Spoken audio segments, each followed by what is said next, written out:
93 FM. Bonjour, parfois il nous arrive de nous infiltrer dans plusieurs milieux populeux des Camerounais, dans les bars, dans les restos de sous-quartier, dans les stades, dans les gares routières et dans les agences de voyage, dans les 2-0, les marchés, les taxis, dans les chapalos, les pâturages, dans les lieux de deuil. Lorsqu'on n'a pas souvent grand-chose à faire, on part rester avec les Camerounais d'en bas pour les écouter, les suivre, observer leurs agissements, avoir une idée de leur psychologie. Tout ceci pour savoir s'ils sont conscients du chaos dans lequel l'ogre de 82 les a plongés. S'ils réalisent tout le tort que les gens du 6 novembre leur ont causé, s'ils mesurent les risques de guerre civile généralisée que le cartel de 82 ne fait que fortifier. C'est souvent pendant des heures dans notre petit coin en non-aime, on les observe attentivement. On se demande si avec eux, on peut espérer un changement. On questionne leur niveau de politisation. On se demande s'ils se préoccupent même de la gestion de l'État, si l'avenir du pays fait partie de leurs préoccupations malgré l'existence de certaines situations chaotiques comme la crise anglophone. Nous nous posons des tonnes de questions dans ces immersions. De ces petits moments avec les Camerounais, nous retenons les choses suivantes. Premièrement, les Camerounais souffrent énormément.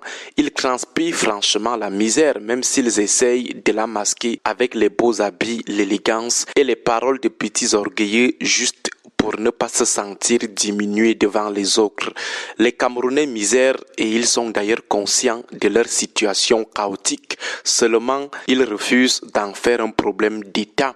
Ils refusent de considérer cette misère comme le problème du siècle. C'est pourquoi ils restent zen. Ils se disent que ce n'est pas aussi trop grave. Ils relativisent la misère dans laquelle le cartel de Yaoundé les a plongés. Cette relativisation est liée au fait qu'ils sont trop optimistes. Le Camerounais, même lorsqu'il est complètement à genoux, garde espoir. Même lorsque les carottes sont totalement cuites pour lui, même lorsqu'il n'y a aucune lueur, aucun horizon radieux, même au bord du précipice, il garde espoir. Cet espoir est renforcé par l'hyper-croyance à la providence, au maraboutisme, au charlatanisme et en Dieu. Les Camerounais sont toujours convaincus qu'un miracle imminent va s'opérer dans leur vie. Voilà pourquoi, malgré leur misère extrême, ils restent zen. Deuxième observation, beaucoup de Camerounais sont conscients que leur pays est à genoux. Ils savent que les choses se dégradent au jour le jour, la vie chère et les mauvaises choses, que les griots de Yaoundé se décrompent. Les Camerounais d'en bas sont conscients de ce que leur pays va mal, que le pays est mal gouverné. Ce n'est pas parce qu'ils sont calmes, ils savent que la gestion du pays est chaotique. Seulement, il y a quelque chose qui met le régime de Yaoundé à l'abri d'une révolte populaire sous réserve de la peur de la répression. 1. Les Camerounais sont pour la plupart des quasi-biaïstes, c'est-à-dire chez eux tout le monde est mauvais sauf Biya. Pour eux, le pays va mal, mais ce n'est pas de la faute du président, c'est plutôt son entourage, les maires, les ministres, les députés et les autres catégories de hauts fonctionnaires. Dès que tu leur dis que le patron de ces gens c'est Paul Biya, ils commencent à se retirer de la conversation. Certains se déversent même sur toi. 2. Les Camerounais accordent trop de circonstances atténuantes à Paul Biya. Ceux qui savent que c'est lui le chef d'orchestre de la décadence du pays lui trouvent toujours des moratoires. Certains mettent en avant son âge, c'est un patriarche. D'autres disent qu'il peut encore changer la donne.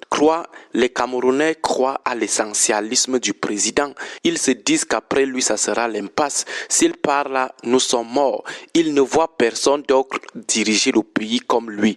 Avec la malhonnêteté de plusieurs leaders de l'opposition et de la société civile, les retournements de veste, leurs appréhensions se renforcent. Pour eux, ceux qui veulent le pouvoir de Paul Biya feront pire. Mieux, ils restent donc avec le diable qu'ils connaissent. 4. Les replis identitaires et politiques.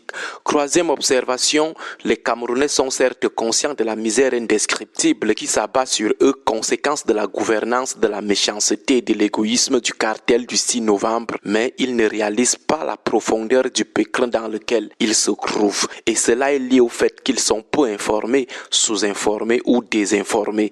peu sont au courant de la marche du pays.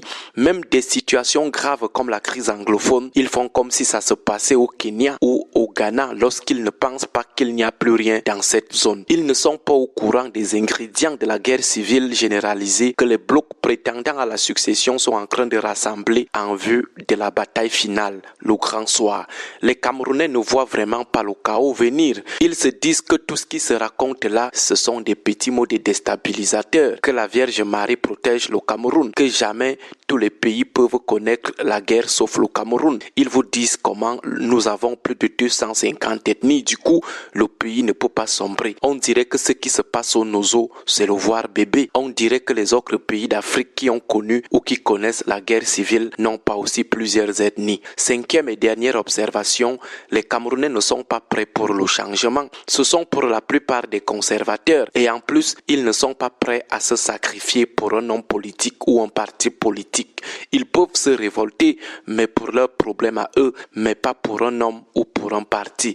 Ils préfèrent eux se faire écraser par le cartel. Bonne journée à tous. 93 FM.